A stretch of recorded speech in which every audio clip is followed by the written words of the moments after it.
Voilà, bonjour à toutes et à tous. Très heureux de vous retrouver pour une nouvelle épître aux Limougeaux. J'aimerais aujourd'hui savoir si vous êtes de ceux qui surveillez votre alimentation. Quand bien même vous n'êtes pas en surpoids, mais si vous faites attention, oui ou non. Avec le confinement que nous avons vécu pendant 2 mois, le fait d'être toujours un petit peu chez soi, entre 4 murs, avec le frigo toujours à portée de main, il va sans dire que le risque existe de ne pas faire trop attention. J'ai vu récemment un post humoristique où un homme s'est pris en photo à plusieurs reprises, à plusieurs moments de ce confinement, et au fur et à mesure des photos, ses pieds rapetissaient. Prenez des photos en surplomb, et ses pieds rapetissaient. Et en réalité, bien sûr que ce n'est pas les pieds qui rapetissaient, mais c'est plutôt son ventre qui augmentait de volume et qui faisait disparaître quelque part ses pieds. Et cela me parle de la faim, de la soif. L'auteur de l'épître du psaume 42, dit « Mon âme a soif de Dieu, du Dieu vivant ». Et là, on parle maintenant d'une nourriture spirituelle. Quand irai-je et paraîtrai-je devant la face de mon Dieu? Mes larmes sont ma nourriture nuit et jour, pendant qu'on me dit sans cesse « Où est ton Dieu ?» Voici, je me rappelle avec effusion de cœur, etc. Vous pouvez lire la suite, elle est vraiment intéressante, interpellante et passionnante. Se rappeler, dans l'hébreu, c'est le verbe zakar, qui signifie littéralement maintenir dans ses pensées. On pourrait dire, tandis que je maintenais ma soif de Dieu dans mes pensées, voici je répandais mon cœur, etc. Je me souvenais de ceci, cela. Il y a comme un principe pour créer en soi la faim de Dieu, une faim de Dieu insatiable, c'est de se souvenir. Beaucoup prient en disant « Seigneur, augmente ma faim des choses de Dieu ». Les disciples n'ont pas prié ainsi, ils ont prié en disant « Seigneur, augmente notre foi », ça d'accord, et nous avons besoin de demander au Seigneur d'augmenter notre foi pour les défis à venir, pour faire face à ce qui nous attend. Mais augmente notre faim, on ne trouve pas cette pensée-là. Elle n'est même pas juste, si je puis dire, car c'est nous qui déterminons notre degré de faim et non pas le Seigneur. C'est un petit peu comme si un jour mon épouse, devant une tarte citron meringuée, dessert qu'elle aime particulièrement, elle me disait « Pierre, s'il te plaît, augmente ma faim. Là, j'ai pas faim, je viens de déjeuner, mais j'aimerais tellement pouvoir me rassasier de cette tarte au citron. Si tu pouvais me passer, me communiquer un peu de ta faim, ça ne marche pas comme ça. On ne peut pas. » De la même manière, eh bien, c'est nous qui déterminons notre degré de faim, encore une fois, des choses de Dieu. Alors, comment maintenir notre faim de Dieu? Eh bien, en gardant notre cœur, premièrement, et avant toute autre chose, et en l'orientant en direction de ce qui est spirituel. Et c'est aussi en surveillant donc notre alimentation spirituelle. Dans la vraie vie, dès lors qu'on mange trop sucré, trop gras ou bien trop riche, on peut s'exposer pour l'avenir à des problèmes de santé, tôt ou tard. Et bien sur le plan spirituel, c'est la même chose. J'ai le souvenir de périodes de Noël de mon enfance où le 24 décembre, nous mangions déjà un bon repas en famille, où ma mère préparait, la dinde au marron traditionnelle, mais le 25, le lendemain, on se retrouvait toute la famille élargie chez la grand-mère maternelle, et c'était déjà aussi copieux et important. Et parfois, le surlendemain, le 26, on allait chez les grands-parents paternels et ma grand-mère était un cordon bleu inégalable. Autrement dit, dans ces 3 jours, croyez-moi, on était rassasiés et au-delà. Ça me fait penser à ce verset de Proverbe 27, verset 7.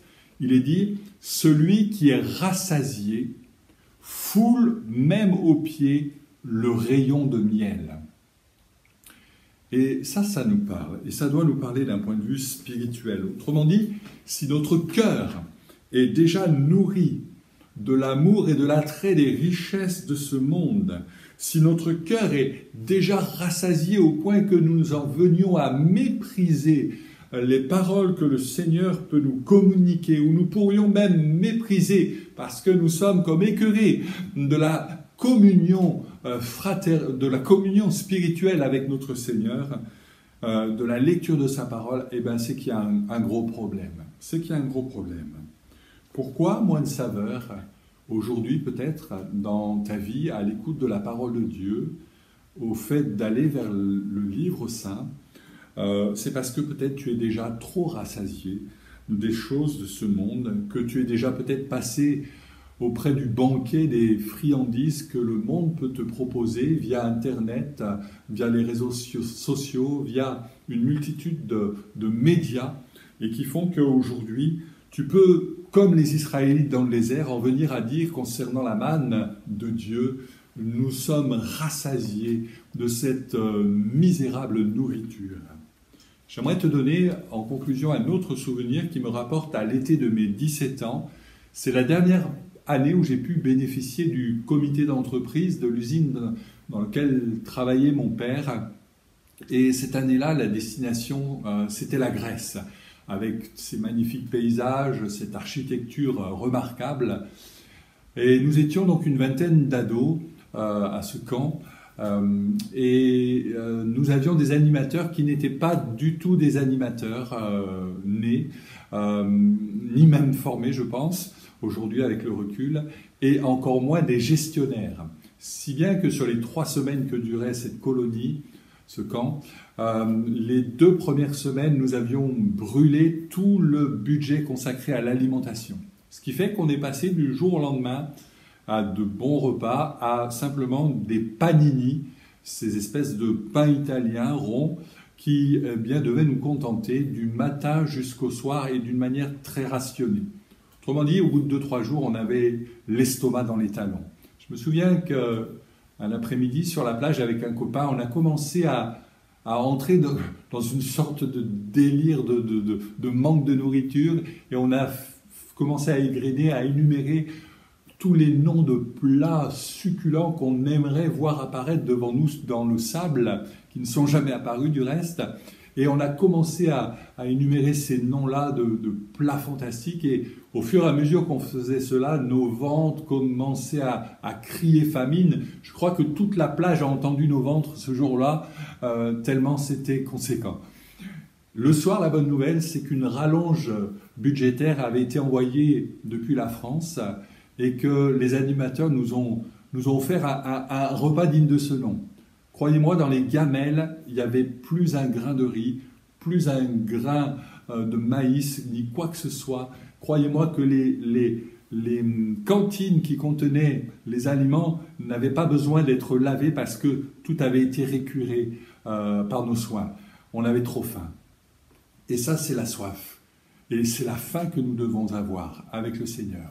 Je me nourris de sa parole, mais je ne garde pas pour accumuler une graisse spirituelle. Je le communique à d'autres, je le transforme en énergie et en acte concret d'amour auprès de mes semblables, auprès de mes frères et sœurs.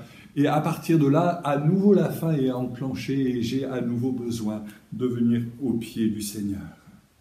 Peut-être que toi aussi, tu es là et aujourd'hui tu as moins le goût d'écouter la parole de Dieu, tu as moins l'appétit de venir dans la parole du Seigneur. Peut-être que tu es déjà trop rassasié de tout ce que tu peux entendre ça et là, mais qui ne nourrissent pas ton cœur et ta vie intérieure. Et aujourd'hui, j'aimerais simplement, en concluant cet épître aux Limougeaux, toi qui m'écoutes, même si tu n'es pas de Limoges, si tu es dans cette situation, j'aimerais simplement te rappeler le fait suivant, c'est que Dieu est celui qui veut t'accorder encore cette faim du pain de vie, cette faim et cette soif de celui qui peut abreuver et parfaitement étancher ta soif et qui peut parfaitement combler ton appétit et ta faim. Nous allons ensemble prier pour que le Seigneur soit l'objet unique de ta recherche. Cherchez premièrement le royaume de Dieu, sa justice. Ayez prioritairement faim de Dieu. C'est là le sens de la prière que j'aimerais que nous fassions en conclusion. Seigneur, je te bénis parce que tu es celui qui peut nous permettre de faire le tri dans la nourriture que nous prenons pour nos âmes et nos cœurs.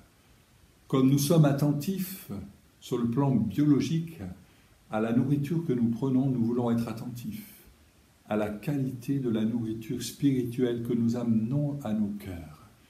Nous voulons peut-être fermer les robinets de ce monde un instant pour aller à l'essentiel, au pied du Maître, et dire comme l'auteur du psaume 119, « Ta parole fait les délices de mon cœur ».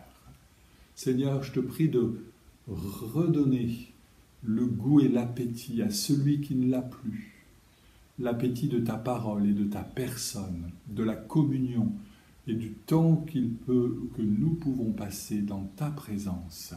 Seigneur, merci de bénir ceux qui entendront ce poste et de les fortifier dans cette résolution de d'abord rechercher la nourriture que tu leur procures au travers de ta parole, au travers de la communion avec ton esprit. Que ton nom soit béni, Seigneur. Amen. Gloire à Dieu, je vous remercie de votre attention et à très bientôt. Que Dieu vous garde.